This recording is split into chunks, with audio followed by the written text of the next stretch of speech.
तरफ फिर सन 36 हिजरी के अंदर जंगे जमल का मारिका हुआ। यह जंगे जमल का मारिका मुसलमान और काफिरों के दरमियान नहीं, आपस में दोनों तरफ सहाबा थे, तलवारें मैदान में निकल आई। जमल अरबी में ऊँट को कहते हैं, चूँकि अम्मा आयशा रज़ी अल्लाह अन्हा इस जंग के अंदर ऊँट पर बैठी हुई और ये समझा गया था कि अगर ये ऊँट खड़ा रहा तो फतह होगी, अगर ये गिर गया तो हज़रत अली रज़ी अल्लाह अन्हु को फतह हो जाएगी। इस ऊँट के इर्द गिर्द बहुत सारे लोग शहीद हुए, इसलिए इस जंग का नाम जंगे जमल पड़ गया और बहुत ज़्यादा उम्मत मुस्लिमा का नुकसान हुआ। लेकिन ये लड़ाई कैसे हुई? वही मैंने बात बताई कि दोनों काफिले इनकी आपस में, यहाँ मेरे दोस्तों बात याद रखना जुमले, ये लड़ाई इक़्तिदार की नहीं थी, ये लड़ाई कुर्सी की नहीं थी कि वो ये कहते हों कि हज़रत अली खिलाफत के हक़दार नहीं, खिलाफत हमें मिलनी चाहिए, ऐसी बात नहीं। बल्कि वो ये चाहते थे कि हज़रत उस्मान गनी रज़ी अल्लाह अन्हु के कातिलों से क़िसास लिया जाए और हज़रत अली ये फरमाते थे कि भाई अभी हुकूमत मजबूत हो जाए और उसके बाद हम कातिलों से क़िसास लेंगे। झगड़ा हज़रत उस्मान गनी के कातिलों से क़िसास लेने का था, इक़्तिदार का झगड़ा नहीं। इसलिए लोग आज इसको इक़्तिदार का झगड़ा देकर सहाबा किराम के ख़िलाफ़ प्रोपिगंडा करते हैं, ऐसी बात नहीं। ये झगड़ा आपस में इस बात और उम्मीद थी कि दोनों कबाइल की आपस में सुलह हो जाती, बात बहुत करीब आ चुकी थी, लेकिन कुछ सबाई तबका और वो जो आपस में शर पसंद लोग और जो फितना परवर लोग अंदर दाखिल हुए थे, उनका तो मकसद ही लड़ाई। उन्होंने देखा कि दोनों कबाइल रात के वक़्त सोए, उन्होंने हज़रत तलहा और हज़रत ज़ुबैर के लश्कर से निकलकर हज़रत अली के लश्कर पे हमला कर दिया। अब हज़रत अली रज़ी अल्लाह अन्हु का लश्कर ये समझा कि शायद इनकी तरफ से हमला हुआ, और जब उन्होंने हमला किया तो ये सहाबा किराम समझे हज़रत अली की तरफ से हमला हुआ, जिसके नतीजे में आपस में दोनों तरफ से तलवारें निकल आईं। लेकिन अल्लाह ताला ने फिर इस जंग के अंदर सुलह करवाई। इस जंग में नुकसान हुआ, लेकिन एक बात हकीकत ये याद रखें कि लोगों ने इस जंग में जितने मुबालगे किए इतना मुबालगा भी नहीं। लोग कहते हैं 20-25 हज़ार के करीब जंगे जमल में शहीद हो गए। हालांकि मेरे दोस्तों, मोहम्मद इब्न हनफिया की रिवायत के मुआफिक इस जंग के अंदर लड़ने वाले दोनों कबीलों के, दोनों ग्रोहों की तादाद सिर्फ 15,000 थी। जब तादाद 15,000 है तो शहादा 25,000 कैसे हो जाएं? और फिर आप देखें, ये लड़ाई सर्दी में हुई, सख्त सर्दी का मौसम था और सर्दी के अंदर दिन छोटे होते हैं। लड़ाई जवाल के बाद शुरू हुई, सूरज के गुरूब होने से पहले ख़त्म हो गई। यानी इसका दौरानिया कोई 2-3 घंटे बनते हैं। 2-3 घंटे दौरानिए के अंदर तलवारों से लड़ाई में इतने अफराद कत्ल नहीं होते। तारीख का मुशाहदा करने से पता चलता है कैसर व किसरा जैसी बड़ी बड़ी ताकतों से लड़ाई हुई है, लेकिन इतने कत्ल नहीं हुए। इसलिए सही बात यह जो समझ आती है, जो रिवायात से पता चलती है कि जंगे जमल के अंदर 3,000 आपस में दोनों तरफ से शहीद हुए। न 20,000, न 10,000, न 25,000, 3,000 शहीद हुए। फिर उसके बाद अगला मारिका जंगे सिफ़ीन का पेश आ। जंगे सिफ़ीन में हज़रत अली एक तरफ, हज़रत मुआविया रज़ी अल्लाह अन्हु एक तरफ, और आपस में ये भी झगड़ा, ये भी लड़ाई इसी बुनियाद पर। हज़रत मुआविया रज़ी अल्लाह अन्हु खुद फरमाते हैं कि मेरी हज़रत अली से कोई लड़ाई नहीं थी सिवाय हज़रत उस्मान गनी के क़िसास के, कि हम तो हज़रत उस्मान गनी का क़िसास लेना चाहते थे। और ये बात भी आपको बता दूँ, जमहूर उलमाए अहलुस्सुन्ना वल जमात का अकीदा ये है कि इस मसले के अंदर हज़रत अली हक पर थे। हज़रत अली की सियासी राय बिल्कुल दुरुस्त थी।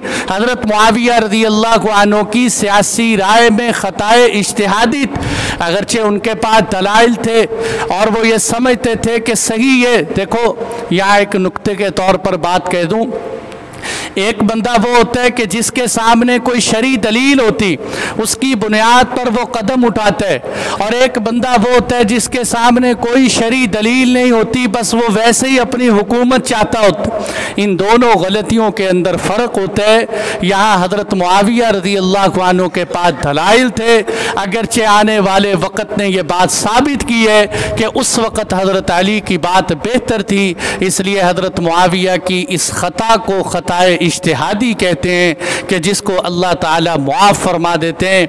हज़रत मुआविया रज़ी अल्लाह अन्हु की राय कि नहीं किसास लेना चाहिए, मैं हज़रत अली की उस वक़्त तक बैत तस्लीम नहीं करता जब तक किसास ना लिया जाए। तो चुनाचे सिफ़ीन के मैदान के अंदर आपस में दोनों की लड़ाई हुई, और इसमें भी मुसलमानों के अंदर आपस में तलवारें निकली।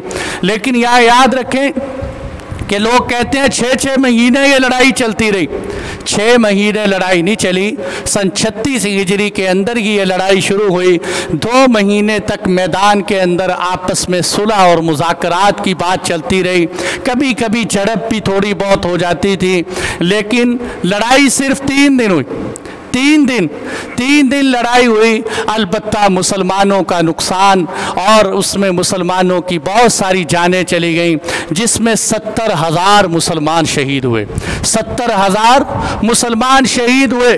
फिर उसके बाद जंगे सिफ़ीन के अंदर देखें, एक बात और याद रख कि जंगे सिफ़ीन अगरचे हज़रत अली और हज़रत मुआविया के माबैन हुई, लेकिन आज हम चूँकि कमज़ोर हैं, हमें इख्तिलाफ़ात की समझ नहीं, हमारा इल्म भी नाकिस होता है, तारीख़ की बातों पे भी और हदीस की बातों पे हमारी नज़र नहीं, इसलिए हम सहाबा के इख्तिलाफ़ात को उछालते हैं।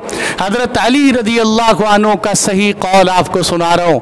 आपने फरमाया क़त्लाना व क़त्लाहुम फिल जन्ना, आपने फरमाया हमारे शुहदा और उनके शुहदा दोनों जन्नत में जाएंगे। हमारे शुहदा और उनके शुहदा दोनों जन्नत में जाएंगे। और एक दिन आपने रात को खड़े होकर हज़रत मुआविया के लश्कर की तरफ देख कर कहा, आपने फरमाया अल्लाह हमारी भी बख्शिश फरमा, मुआविया के काफ़िले की भी बख्शिश फरमा।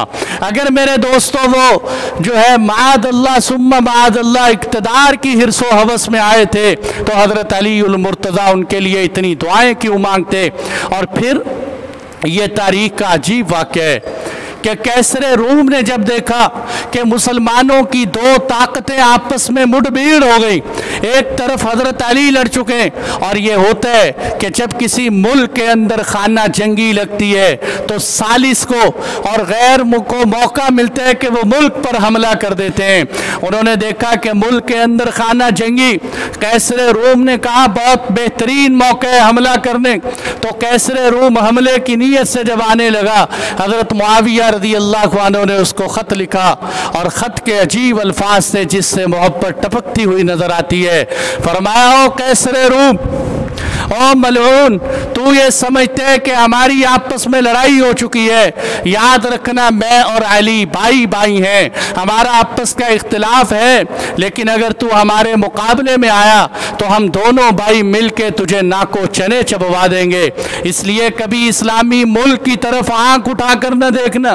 तो इसलिए मेरे दोस्तों, इन सहाबा किराम की आपस में मुशाजरात हुई, झगड़े हुए, मामलात बने, लेकिन हमें चाहिए कि जब इनके दिलों के अंदर मोहब्बत थी, उनके दिल साफ सुथरे थे, और अल्लाह के महबूब सल्लल्लाहु अलैहि वसल्लम उनको जन्नतों की बशारतें दे चुके।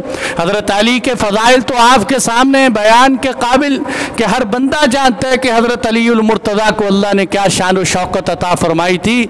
लेकिन हज़रत मुआविया रज़ी अल्लाह अन्हु को भी आप सल्लल्लाहु अलैहि वसल्लम ने फरमाया अल्लाहुम्मा जअलहु हादियन व महदिया, ऐ अल्लाह मुआविया को हिदायत याफ्ता बना, ऐ अल्लाह मुआविया के ज़रिए लोगों को हिदायत अता फरमा। और आपने कातिबीने वही में हज़रत मुआविया को रखा, और फिर हज़रत मुआविया रज़ी अल्लाह अन्हु को ये बशारत हासिल है जो आपने फरमाया था, सबसे पहले जो कैसर के शहर पे हमला करेगा मैं रसूलुल्लाह उसकी बख्शिश की गवाही देता हूँ। कैसर के शहर पे हमले की बशारत भी हज़रत मुआविया को हासिल है।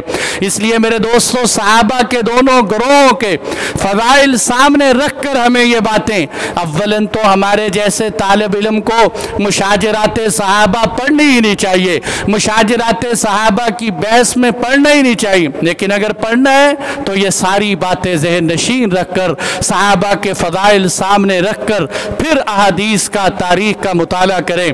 तो खैर जंगे जमल हुई, उससे फिर जंगे सिफ़ीन हो गई।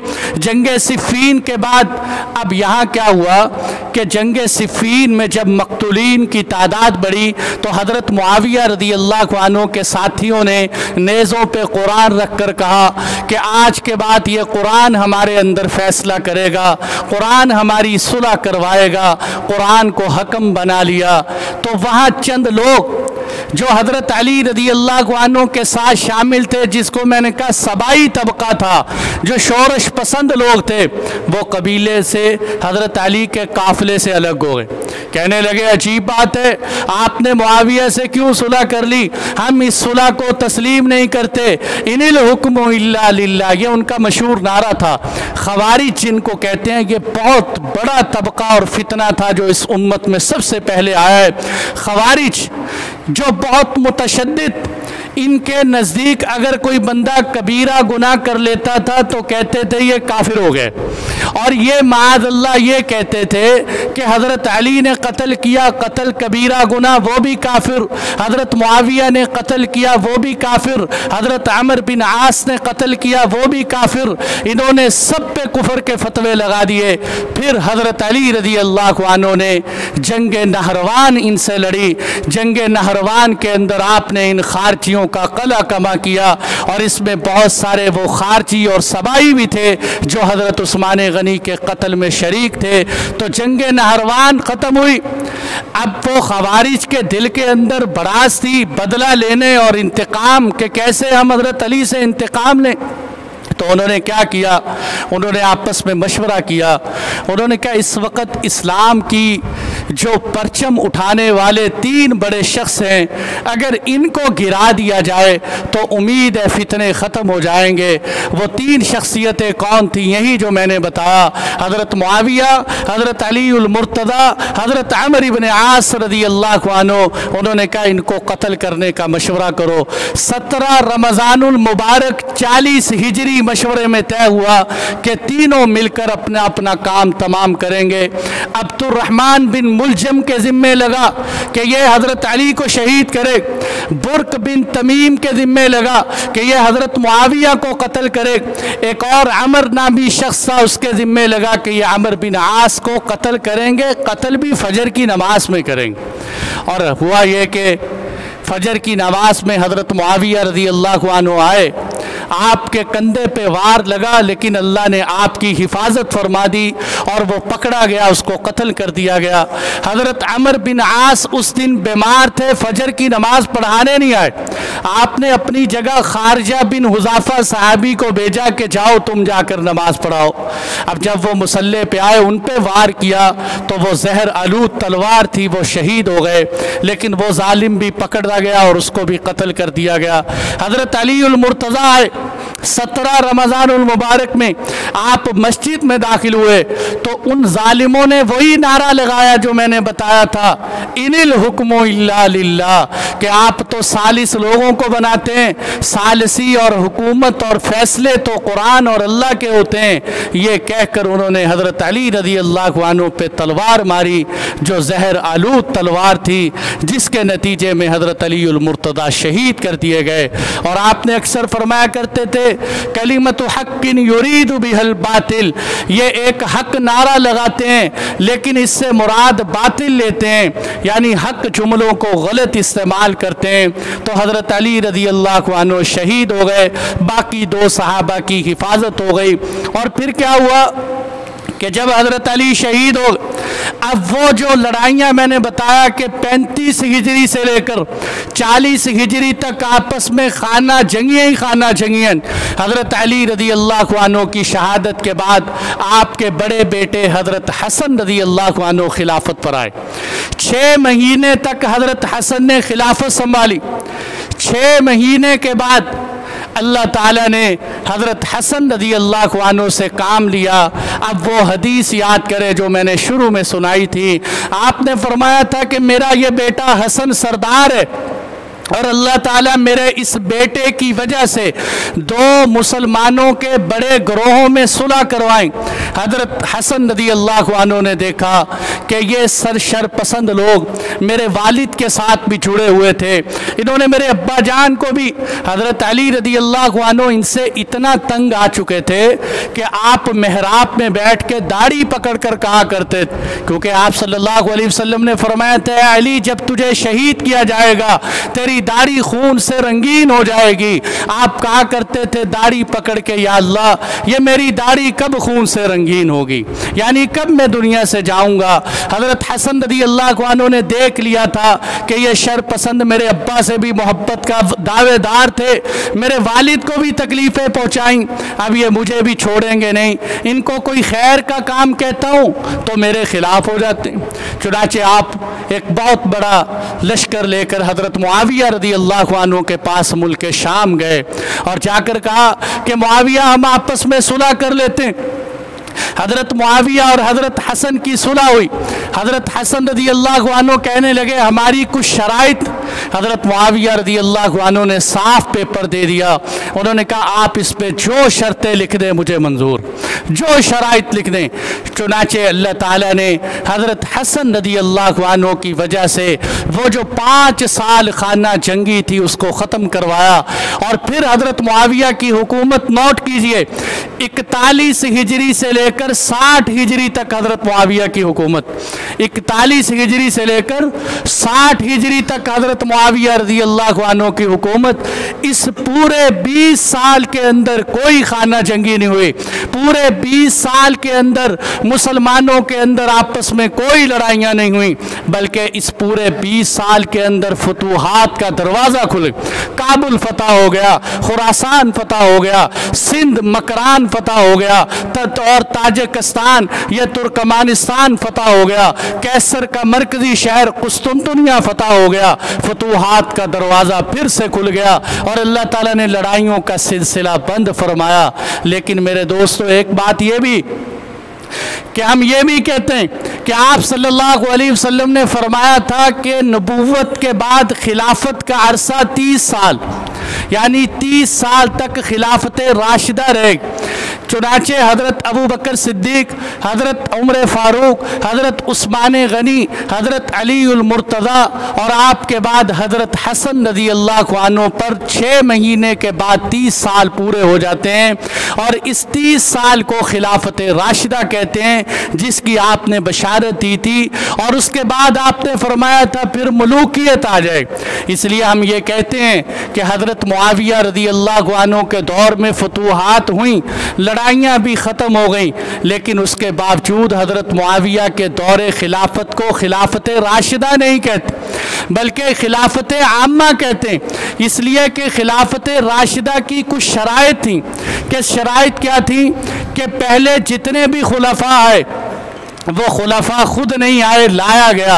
हज़रत अबू बकर सिद्दीक को सहाबा ने चुना, हज़रत उमर फ़ारूक रज़ी अल्लाह अन्हु को हज़रत अबू बकर ने चुना, हज़रत उमर फ़ारूक ने अपने बाद हज़रत उस्मान गनी को चुनने के लिए 6 बंदों की शूरा बनाई। 6 बंदों ने फैसला किया कि हज़रत उस्मान गनी आए और हज़रत अली उल मुर्तज़ा की बारी आई तो मदीना मुनव्वरा के लोगों ने कहा अब यहाँ है कोई नहीं, हम आपको ही चुनें। तो हज़रत अली को भी ज़बरदस्ती लाया गया। लेकिन फिर उसके बाद हज़रत हसन आए और हज़रत मुआविया रज़ी अल्लाह अन्हु चूँकि अपनी ताकत और गलबे के बलबूते पर आए, इसलिए उसको खिलाफत राशिदा तो नहीं कहते, खिलाफत आम्मा ज़रूर कहते हैं। कि फिर खिलाफत का आम सिलसिला शुरू हो गया। उसको भी हुकूमत नहीं कहते, खिलाफत कहते, इसलिए कि उसमें खिलाफत क्या होती है कि जिसके अंदर शरीयत के कवानीन का निफाज हो, शरीयत के मुआफिक सज़ाएँ मिलती, जिना पर शरीयत की सज़ा सादिर होती हो, शराब पीने पर शरीयत की सज़ा लगती हो, सिर्फ कवानीन अदालतों तक नहीं बल्कि उसका अमली निफाज हो, उसको खिलाफत कहते हैं। और इस्लाम का असल निज़ाम भी खिलाफत है। तो वहाँ जो है खिलाफत थी। और जैसे इमाम इब्न तैमिया फरमाते हैं कि हज़रत मुआविया रदी अल्लाह अन्हु को अगर ऊपर वालों के हिसाब से देखा जाए तो आप उनसे कम थे, लेकिन अगर नीचे वालों के हिसाब से देखा जाए तो आपके बाद आप जैसा कोई बादशाह नहीं आया और आप जैसी कोई रियाया नहीं आई। बाद वालों से आप हज़ारों दर्जे बेहतर, लेकिन ऊपर वालों से आप नीचे थे। इसलिए मैं दोनों बातें आपके सामने ला रहा हूँ कि मेरे दोस्तों समझें मसलक को और अहले सुन्नत वल जमात के अकीदे को समझें। आज दुख और अफसोस से कहना पड़ता है हमें पता ही नहीं चलता कि हम इस तरफ हैं या इस तरफ हैं, हमें पता ही नहीं है हमारी तारीख क्या है, हमारे अकाबिर के बारे में क्या बात कहने की है। या तो लोग बहुत बढ़ा देते हैं, हज़रत मुआविया रज़ी अल्लाह अन्हु को इतना ऊपर ले गए कि हज़रत अली की शान गिरा दी, या हज़रत मुआविया को माद अल्लाह इतना गिराते हैं कि सहाबियत से ही गिरा देते हैं। इसलिए भाइयों दोनों चीज़ों को, दोनों तराजू के दोनों बांटों को संभालना बहुत ज़रूरी है। तो इसलिए मैंने ये बात सारी बहुत मुश्किल बात से खुलासा निकाल कर आप हज़रात के सामने पेश किया है। तो हज़रत मुआविया रज़ी अल्लाह अन्हु का ये जो दौर, इसको हम खिलाफत राशिदा नहीं कहते, लेकिन खिलाफत राशिदा न कहने का मतलब ये भी नहीं है कि ये निरी गुमराही की खिलाफत, इसलिए कि इसके बाद भी और आपके ज़माने में भी अच्छे अच्छे खुलफा भी आए। हज़रत उमर बिन अब्दुल अजीज़ का ज़माना भी आया, हारून रशीद का ज़माना भी आया, और बीच में बदतरीन ज़माने भी आए। तो इसलिए खिलाफत का फ़ैसला हुकूमत के एतबार से किया जाता है। तो बहरहाल खुलासा ये कि अल्लाह ताला ने हज़रत हसन के ज़रिए से सुलह करवाए। अब जैसे ही सुलह हुई तो हज़रत हसन के साथ जो थे, जो कहते थे हम तो अहले बैत से मोहब्बत करते हैं, हम अहले बैत के दावेदार, अंदाज़ा कीजिए उन्होंने उसी वक़्त हज़रत हसन रज़ी अल्लाह अन्हु का इमामा उतार और आपके नीचे से कालीन खींच दिया और आपके खेमे पे हमला कर दिया। यहाँ तक कि एक जालिम ने तो आपकी पिंडली पर तलवार से वार भी की कि क्यों आपने सुलह की। इसलिए कि ये शोरश पसंद तबका, ये जो शैतानी तबका था, ये सहाबा के अंदर सुलह चाहते ही नहीं था। वगरना अगर अहले बैत से मोहब्बत होती तो जालिम समझते कि जब हज़रत हसन ने सुलह कर ली है तो हमें भी सुलह कर लेनी। और यही मेरे दोस्तों हज़रत हसन ने उस वक़्त सुलह की थी, किससे की थी? हज़रत मुआविया से की थी। और मेरे दोस्तों अहले बैत को मानने वालों, आज तुम भी हज़रत मुआविया से सुलह कर लो, अपनी दुश्मनियाँ ख़त्म कर दो अगर अहले बैत के दावेदार हो। जिस तरह अहले बैत ने हज़रत मुआविया से सुलह कर ली थी, लेकिन दुख और अफसोस की बात है 1400 साल गुजर गए, आज भी ऐसे मुसलमान हैं, आज भी ऐसे लोग हैं जो हज़रत मुआविया से आज भी दिल से सुलह नहीं करते। सुलह कर लो। हज़रत हसन रज़ी अल्लाह अन्हु ने सुलह की थी और ये सुलह वो थी जिसकी बशारत रसूलुल्लाह की ज़ुबान से निकली थी। आपने फरमाया था अल्लाह ताला मेरे इस बेटे की वजह से मुसलमानों के दो बड़े ग्रोहों में सुलह करवाएंगे। लेकिन हम ये कहते हैं, मैंने पहले भी कहा, बार बार कह रहा हूँ कि दोनों ग्रोहों में हज़रत अली ज़्यादा हक़ पर थे। हज़रत अली की राय बिल्कुल दुरुस्त थी, हज़रत मुआविया ख़ताए इज्तिहादी पर थे। ये बातें सामने रखें। अब हज़रत हसन रज़ी अल्लाह अन्हु फौत हो गए। हज़रत हसन रज़ी अल्लाह अन्हु को जहर दे दिया गया। वो लंबा वाक़या आप सुनते रहते हैं। अब क्या हुआ कि जब सन 56 हिजरी आई, हज़रत मुआविया रज़ी अल्लाह अन्हु की खिलाफत को 16 साल हो गए। जैसे मैंने बताया 41 हिजरी में आपने खिलाफत संभाली, 56 हिजरी जब आई तो आपने सोचा कि भाई अब मुझे अपने बाद किसी को जानशीन बना लेना चाहिए, मुझे अपने बाद किसी को खलीफा बना लेना चाहिए।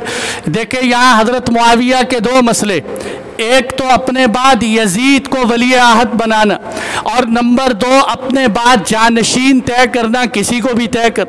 हज़रत मुआविया की ये बात सही थी कि अपने बाद किसी को जानशीन बनाना चाहिए, लेकिन यहाँ तक उनकी बात थी कि मेरे बाद यजीद वली अहद होगा, तो ये बात सियासी तौर पर सही नहीं थी और जो है तारीख़ी तौर पर दुरुस्त नहीं थी, क्योंकि पहले खुलफा जितने भी आए उन खुलफा ने अपने बेटों को वरासत नहीं दी, और हज़रत मुआविया रज़ी अल्लाह अन्हु ने यजीद को जो आगे किया और आपने इस वजह से आगे किया, उसकी कुछ वजूहात थी।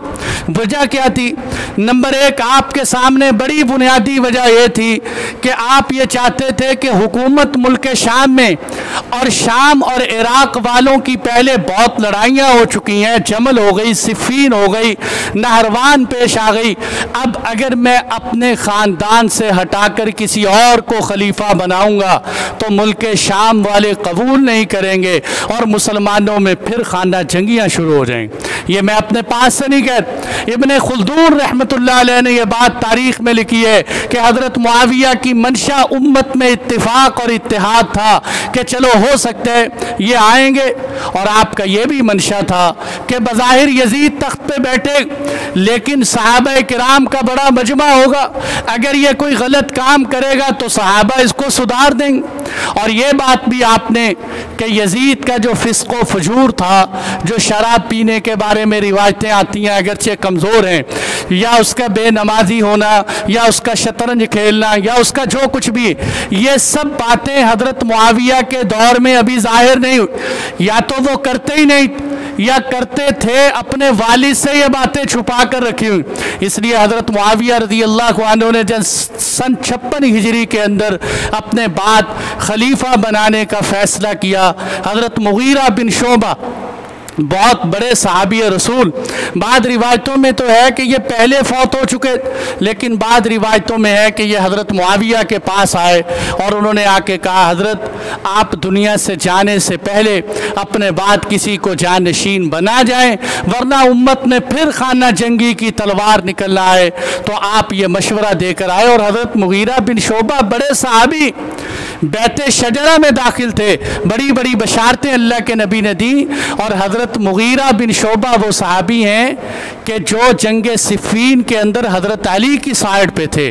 उन्होंने हज़रत मुआविया रज़ी अल्लाह अन्हु को मशवरा दिया कि आप अपने बाद किसी को जानशीन ज़रूर मुतय्यन कर जाएं, और हज़रत हसन रज़ी अल्लाह अन्हु चूँकि दुनिया से जा चुके थे, और ये भी हज़रत मुआविया ने फ़ैसला किया कि चलो मैं अपने बाद यजीद को वली अहद बनाता हूँ। अहले सुन्ना ये भी कहती है कि अफजल तो यही था कि इतने बड़े बड़े सहाबा के होते हुए हज़रत हुसैन को बना जाते, हज़रत अब्दुल्ला बिन ज़ुबैर को बना जाते, हज़रत अब्दुल्ला बिन उमर को बना देते, लेकिन आपने एक अफजल काम को छोड़ा और आपने अपने बाद यजीद को बनाया। हज़रत मुआविया को क्या पता था कि मेरे बाद यजीद इतना बड़ा कारनामा कर जाए, इसलिए आपने उस वक़्त वली अहद बनाया। अब ये बातें पॉइंट की याद रखें। तकरीबन मुल्क शाम में बैत हो गई, बसरे के लोगों ने बैत कर ली यजीद के हाथ में कि हम इसको वली अहद तस्लीम करते हैं, लेकिन मक्कातुल मुकर्रमा और मदीनतुल मुनव्वरा में जो जलीलुल कदर सहाबा किराम थे, उन्होंने कहा हम इसकी बैत को तस्लीम नहीं करते, हम नहीं मानते इसकी बैत, जिसमें 5 शख्सियात का नाम सरे फहरिस्त। हज़रत अबू बकर फौत हो गए, आपके बेटे अब्दुर्रहमान बिन अबी बकर।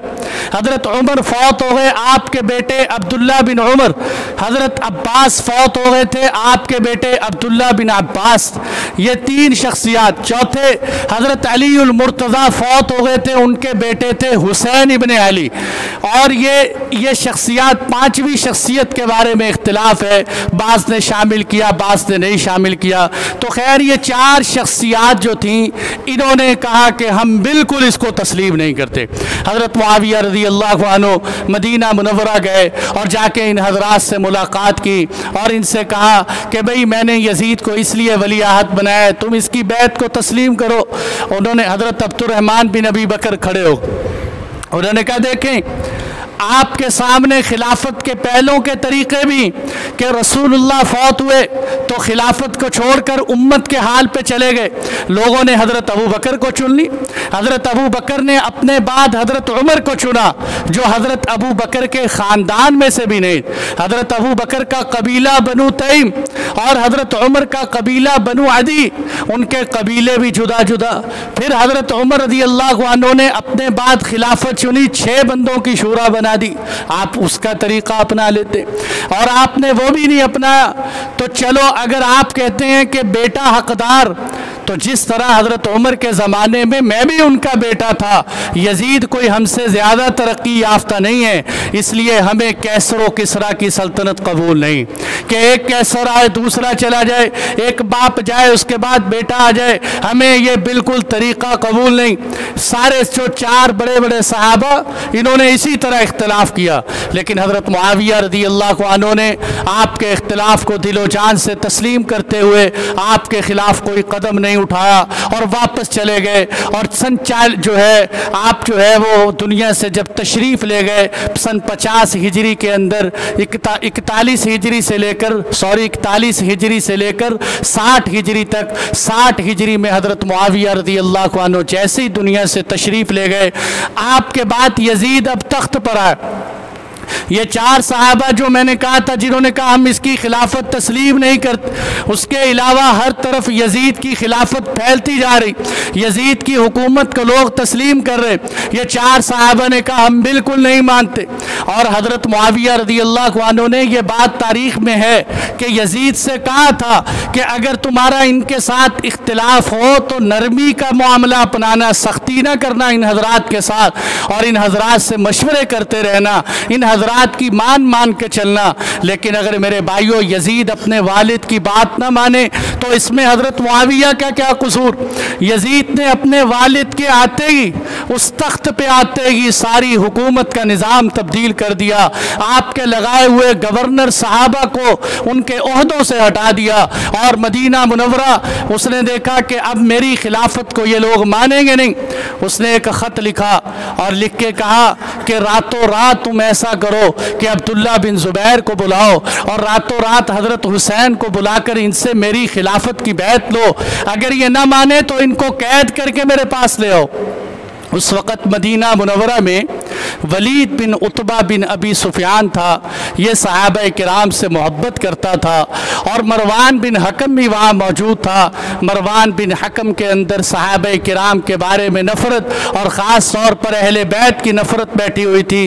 रात के वक़्त जब इन्होंने हज़रत हुसैन को पैगाम भेजा कि बुला के लाओ, हज़रत हुसैन तो अली उल मुर्तज़ा के बेटे, अल्लाह के नबी सल्लल्लाहु अलैहि वसल्लम की फरासत अल्लाह ने आपको अता फरमाई थी।